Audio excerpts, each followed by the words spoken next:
استعرضنا مع بعض مشاهدينا يعني مقولة أو بعض الكلمات اللي جت على لسان الكاتب الكبير توفيق الحكيم، وكل يوم هيكون معانا مقولة أو بعض الآراء اللي جت على لسان أحد الكبار. جت دلوقتي معانا فقرتنا، وأول فقرة موجودة معانا متعلقة بالأخبار وأبرز الأخبار اللي موجودة عبر المواقع الإلكترونية المختلفة، وهيصحبنا فيها الكاتب الصحفي الأستاذ عبد الفتاح يوسف. أهلا بيك معانا. أهلا بيك يا فندم. أول خبر يعني طلعنا النهاردة: شفيق يغادر مصر فجرا. تفاصيل الخبر ده ايه وايه ملابساته؟ والله هو الخبر كان امبارح الصبح. كان يعني فجر الامس يعني. بالظبط. ان هو وصل المطار في صالة كبار الزوار، وقبل اقلاع الطيارة بربع ساعة الفريق شفيق وسافر راح الامارات. فطبعا احنا اتفاجئنا زي ما مصر كلها اتفاجئت بالخبر، خصوصا ان هو كان المفترض ان هو هيقوم بعمل حزب سياسي زي ما هم اعلنوا. فاحنا عايزين بس نقول له سياده الفريق شفيق، احنا مستنيينك ترجع لنا بالسلامه، عشان الناس اللي انتخبوك لسه زعلانين لغايه دلوقتي، فلازم نعمل لهم اللي هم عايزينه. ايه اللي هم عايزينه؟ ان هم يعملوا حزب سياسي ويبقوا موجودين في الحياه السياسيه في مصر. وده حقهم طبعا. طبعا. كمان معانا من جريدة الوطن البوابة الإلكترونية بتاعتها نشر تقول: خالد علي يقول حكم إلغاء الضبطية القضائية تاريخي، وننتظر إلغاء المكمل يوم 10 يوليو. تمام. الأستاذ خالد علي مرشح رئاسي السابق، نعم. واحد من الناس اللي قاموا بدعوى بطلان الضبطية القضائية اللي أقرت محكمة القضاء الإداري امبارح بإلغاء القرار بتاع وزير العدل. وربنا يسهل ما يطلعناش قرارات جديدة الأيام ديت قبل ما سيادة الرئيس محمد مرسي يستلم السلطة، ونبدأ نشوف مصر بشكل جديد قريب بإذن الله. ناس كتير قالت انه الخبر ده، او يعني مش الخبر، يمكن الحكم جه بسرعه قوي، يعني ما كانوش فاكرين ان هو هيتم صدوره بالسرعه دي. هو عادة الحاجات اللي هي في القضاء الإداري ما بتاخدش وقت، لكن احنا كان عندنا المحكمة الدستورية قعدت لنا كتير قوي في قضايا تانية يعني. بس هو الخبر ممتاز من ناحية الناس اللي موجودة في الميدان دلوقتي، أكيد فرحانين جدا إن الضبطية القضائية اتلغت، واحنا نكتفي بالضبطية القضائية مع الناس اللي موجودة في الشرطة لأن هم أولى بيها. والمكمل امتى هم بيقولوا 10 يوليو، وربنا يسهل كده نشوف الحكم يكون مناسب للمصريين كلهم. الخبر اللي موجود معنا بعد كده بيقول: بلاغ يتهم توفيق عكاشة بإهانة المجلس العسكري. تمام. طبعا الاعلامي ناس كتير ما كانتش مصدقه يعني. الاعلامي توفيق عكاشة كان دايما يعني مع المجلس العسكري على طول الخط، ما كانش بينتقده ابدا. مزبوط. حتى في الوقت اللي كان فيه كل الناس بتنتقد فيه المجلس العسكري، النهارده في الوقت اللي الناس فيه بتقول شكرا للمجلس العسكري هو بينتقد المجلس العسكري. هو احنا مش عارفين هو من باب خالف تعرف ولا هو عنده يعني اسبابه في الموضوع. نعم. لكن هو في بلاغ اتقدم ضده من مواطن اسمه محمود احمد بركات للنائب العام ضد الاعلامي توفيق عكاشة، بيتهموا فيها باهانه المجلس العسكري، وبيتهموا كمان عن اعترافه انه له علاقات مع قيادات عسكريه اسرائيليه في السياسه، بيتكلموا مع بعض يعني في السياسه وبيعمل معاهم اجتماعات. فهو قال بنفسه الكلام دوت على البرنامج بتاعه، وهو قدم بيه بلاغ، والكلام ده موجود النهارده على جريده الوطن، الموقع الالكتروني جريده الوطن، وهم طبعا يتحملوا مسؤوليه اللي هم ناشرينه. الاعلامي توفيق عكاشة يعني دي مش اول مره يهاجم فيها حد، يعني هاجم، يمكن اول مره يهاجم المجلس العسكري، بس هاجم ناس كتير قبل كده.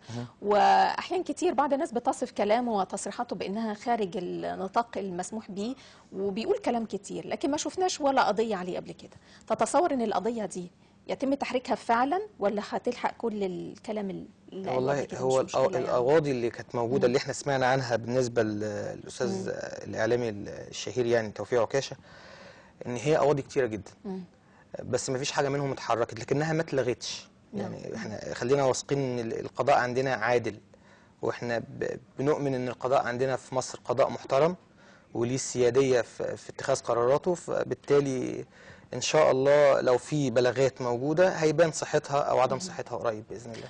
هننتقل لخبر اخر. الخبر بيقول: عادل امام يصرح: لم افكر في الهجره من مصر وساعيش واموت فيها. تمام. هو الخبر نزل على الشروق ان الفنان عادل امام استغرب لما قالوا له انت هتسيب مصر وهتمشي امتى، فقال لهم انا مش هسيب مصر، انا موجود وهعيش وهموت هنا. وهم كانوا فاكرين لما سياده الرئيس محمد مرسي يبقى موجود في الرئاسه فالفن هيبقى قوة غير موجودة بالمرة، لكن هو سيادة الرئيس قال الفن قوة ناعمة، يعني ده معناه ان هو موافق على الفن، والفن يعني بيسمو بأخلاق الشعوب يعني. المقولة اللي جرت على لسان عادل إمام يعني ناس كتير شافتها إنها نفس المقولة اللي جت على لسان حسني مبارك قبل كده، سأعيش وأموت فيها. أنت تمام. قادر تقراها إزاي؟ بعض الناس بتقول إن هو كده بيغازل التعاطف عند الناس، وبعض الناس بتقول لا دي مقولة نبع من صدق يعني عنده. انا شايف ان الموضوع عكسي، يعني هو الاستاذ عادل امام طبعا فنان كبير، فلما بيقول كلام بيقوله بمشاعر، فالطبيعي ان الرئيس هو اللي يقلده، لكن مش عادل امام هو اللي يقلد الرئيس، لان هو شخص كبير جدا في عالم الابداع. جريدة الشروق كاتبة كمان خبر جميل جدا، بتقول انه من الصعب قوي انه الكتاب الالكتروني يتغلب على الكتاب الورقي في يوم من الايام، وده كاتباه تحت عنوان الكتاب الورقي ينتقم من الالكتروني بتقنية النشر الذاتي. ايه تقنية النشر الذاتي دي؟ هو جهاز اتعمل جديد بتكلفة بسيطة جدا، انك تحط الفايل بتاع الكمبيوتر بتاع الكتاب فيبدأ يطبعه ويغلفه ويطلع كتاب جاهز. يعني الموضوع بيتعمل بسرعة جدا وبتكلفة بسيطة، والجهاز ده طبعا لما هينتشر هم يعني هيبقى انتقام من الكتاب من دور الورقي. النشر ده كده انتقام من دور لا النشر.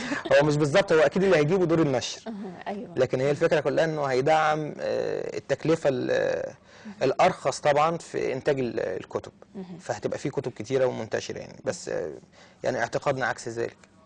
معنا كمان خبر بيقول سحاب يقود القومية في ختام موسمها بأجمل أغاني فيروز. تمام، هو فعلا في موقع اخباري كانوا كاتبين الخبر ان هو المايسترو سليم سحاب في حفلة هتبقى موجودة يوم 28 يونيو اللي هو المفروض بكرة، وهيبدأ يحط فيها المزيكا بتاعت أجمل أغاني فيروز في الحفلة، وأعتقد تبقى حفلة رائعة طبعا يعني. كمان معنا خبر يمكن يسعد ناس كتير، انخفاض جمارك السيارات الأوروبية في يناير. تمام. يعني انخفاض بقد ايه؟ كلمنا اكتر عن الموضوع ده، يعني هل فعلا العربيات هترخص ولا الانخفاض ده مش هيؤدي لرخص العربيات؟ والله هي هتبقى خفضت نفسها شريحتين، لأن هو الرسوم الجمركية للسيارات الأوروبية عموما كده نسبة 10% نزلت من المصاريف. نعم. واللي أعلن عن وهي كده السيارات الأوروبية أصلا غالية في السوق المصري. بالظبط واللي أعلن عن كده الأستاذ أحمد فرج رئيس مصلحة الجمارك يعني. وربنا يسهل، هنشوف العربيات هترخص ولا لا. معانا آخر خبر موجود معانا، في سجون البرازيل مطالعة كتاب مقابل خصم 4 أيام من العقوبة. تفتكر دي حاجة ممكن تطبق في السجون المصرية؟ احنا اتمنى انها تطبق عندنا وتبقى في مشروع ال100 يوم لسيادة الرئيس بقى في اللي جاي، ان احنا الناس اللي موجودة في السجون ديت، لان لو هم بقى في عندهم مطالعة على الكتب اصلا مش هيطلعوا يعملوا اي حاجة تانية يعني ضد القانون اعتقد. معنا خبر كمان بيقول شاشة تلفزيون تغطي جدران الغرفة من حواليك. ممكن يحطوا زي الوول بيبر كده، او الحاجة اللي بيقولوا عليها تمام. يعني ورق الحائط، ممكن تبقى عبارة عن شاشة. كلمنا اكتر عن الموضوع ده، ممكن يبقى ازاي؟ والله هقول لحضرتك حاجة، هي الشاشات الممتدة عموما ده تقنية جديدة نازلة، احنا شفناها عندنا في الاعلانات في الشاشات اللي موجودة في الشوارع، اللي هي الشاشات الملتصقة جنب بعضها وبتكمل الصورة، فهتبقى تقنية جديدة يعني لو بقت موجودة، خصوصا في التلفزيون التفاعلي والأفلام ال 3D والتواصل مع ممكن الإنترنت نشوفها عموما. في الشارع، لانه احنا بنشوف في الشارع احيانا كانت بعض الشاشات بيتعرض عليها اعلانات، بس بعض الناس بتقول ان دي بتسبب حوادث، يعني الواحد بيبقى سايق وعامل كده وبيبص على لا، ما الشاشة. هو اللي سايق ما يبصش بقى على الشاشة يعني هو يبص ليه؟ ما هي في الشارع بقى، والشارع مليان عربيات. لا، ما هو كده هيعمل 500 حادثة وهو ماشي، المفروض مش هو اللي يبص على الإعلان، المفروض اللي راكبين معاه أو اللي موجودين في الشارع. آخر خبر موجود معانا النهاردة هو خبر سياسي، بيقول من جريدة الشرق الأوسط: مصر صراع مكتوم بين الدولة العميقة للفلول وتحالف العسكري والإخوان، وده على عهدة الكاتب. تعليقك إيه؟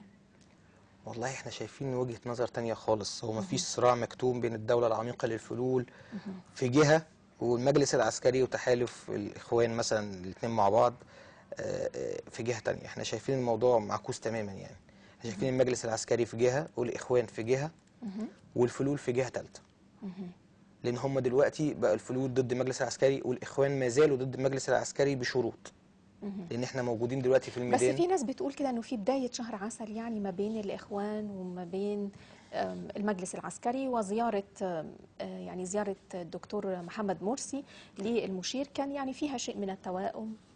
يعني أنا أعتقد إن زيارة الرئيس للمشير أيا كانت هي حاجة شكلية أو حاجة في سياسة الدولة عموما وإجراءات، لكن الأساس إن في ناس لسه موجودة في الشارع وكلها بتدعم دكتور محمد مرسي، ومحمد مرسي بيدعمهم.